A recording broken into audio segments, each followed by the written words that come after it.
Vem com a gente. Ó, uma decisão judicial suspendeu a ação de reintegração de posse em uma invasão no Alto da Caeira, na capital. Com tantas iniciativas, voltadas ao combate de ocupações irregulares na cidade, por que a justiça será que barrou essa resolução? Será que é um item jurídico que ninguém entende? Por que o desembargador tomou essa decisão? A equipe do BG mostra agora na reportagem do Edu Cristófoli. No papel, ela é uma área de preservação. Na prática, mais uma ocupação irregular com dezenas de casas construídas da noite para o dia sem o mínimo de saneamento. O juiz de primeiro grau determinou a reintegração de posse da área no Alto da Caeira do Saco dos Limões. A Defensoria Pública entrou com um pedido de liminar no Tribunal de Justiça e conseguiu suspender a execução dessa ordem judicial. A gente achou precipitada essa decisão de reintegrar a posse ao proprietário por conta de não ter sido feito nenhum levantamento em relação a essas pessoas que não são acompanhadas por nenhuma rede social, do município. Elas também não foi feito um plano de reassentamento dessas pessoas, elas não sabem para onde ir a partir do momento que foram desalocadas. E existem normativas nacionais que demandam, que exigem para que uma reintegração de posse seja feita, que esse plano seja realizado. Inclusive, aparentemente, a PM sequer foi questionada sobre a possibilidade de execução dessa ordem, que moldes ela seria feita, e isso nos preocupou bastante. Parecia que uma catástrofe ali poderia estar em andamento. A decisão judicial de primeiro grau determinava que 78 famílias deveriam deixar suas casas. O desembargador que determinou a suspensão dessa ordem justificou que 64 crianças ficariam desassistidas com a desocupação. Não me parece que o judiciário com essa decisão esteja a legitimar eventuais ocupações.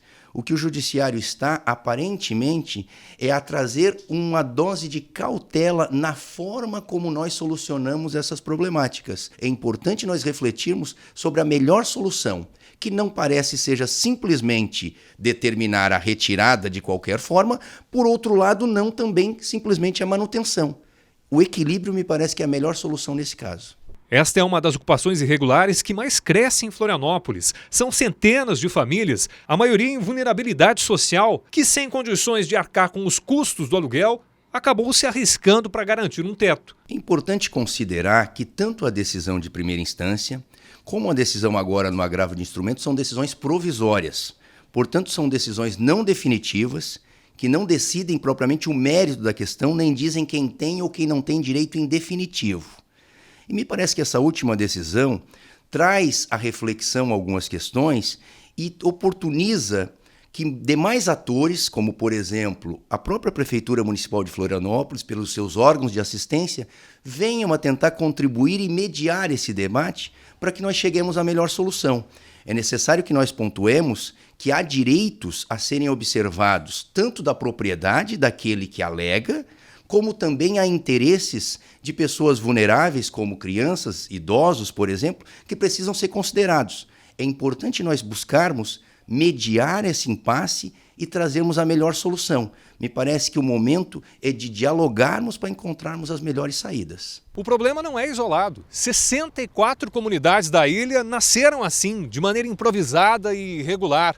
Algumas delas em áreas de risco e também de preservação permanente, sem serviços básicos. E aí a ausência do Estado dá brecha para o tráfico de drogas. Em algumas delas, eles agem como se fossem os donos do pedaço.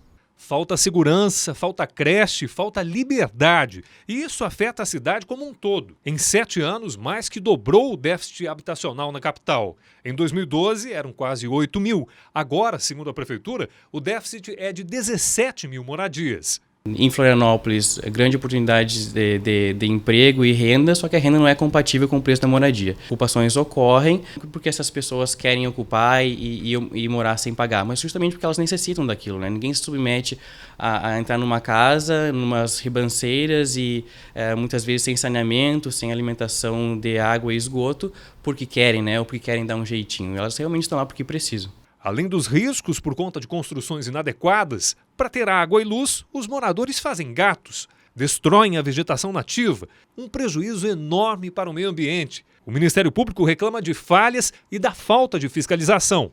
Então o Ministério Público, a partir de amanhã, através da 30ª Promotoria de Justiça, vai instaurar um inquérito civil chamando todas as forças vivas da sociedade, prefeitura, os órgãos de assistência social, empresariado, defensoria pública, para nós construirmos uma grande força, uma grande rede, a fim de levantar números sobre a questão da ocupação dos nossos morros, sobre o processo de favelização e, ao mesmo tempo, procurar as soluções viáveis para brecar esse processo. A Prefeitura garante que tem fiscalizado. Em 2018, foram mais de 1.500 autos de infração, quase 1.050 embargos e 17 demolições. Este ano, os autos passam de 500, os embargos de 300, mas nenhuma demolição foi autorizada pela Justiça, apesar dos 35 pedidos protocolados no Poder Judiciário. O município diz que está intensificando esse trabalho, inclusive com o uso de um drone por satélite para mapear áreas ocupadas irregularmente.